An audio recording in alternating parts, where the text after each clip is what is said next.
मित्रांनो, हेच आहे ते ठिकाण, की ज्या ठिकाणी आपल्या अख्ख्या महाराष्ट्राचं लाडकं दैवत हो, आपला विठुराया ज्या ठिकाणी होता, तेच हे कर्नाटकातील ठिकाण हंपी आणि हंपीमधील या भागाला म्हणतात विठ्ठलपुरा.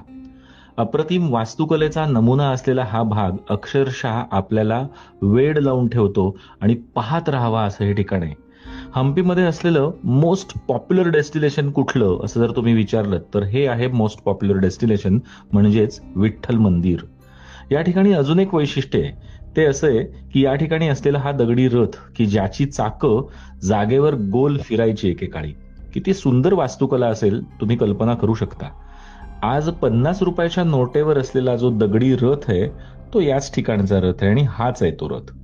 विठ्ठल मंदिराच्या प्रत्येक खांबांमधून सप्तसूर आजही ऐकू येतात. दगडी खांबांमधून सप्तसूर कसे ऐकू येतात याचं कोडं शास्त्रज्ञांना अजूनही सुटलेलं नाहीये. प्रत्येक खांबावर रामायण आणि महाभारतातील प्रसंग इथल्या गाईडकडून नक्कीच ऐकून घेतले पाहिजेत, कारण पटकन आपल्या ते लक्षात येत नाहीत आणि हजारो शिल्पकृती या विठ्ठलपुरामध्ये आपल्याला अक्षरशः वेड लावतात. या ठिकाणी आत्ता विठ्ठल नाहीये.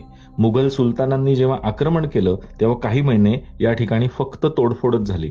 तरीही आज जे उभं आहे ते पाहून आपण स्थितप्रज्ञ होतो, भारावून जातो. मग करताय ना प्लॅन?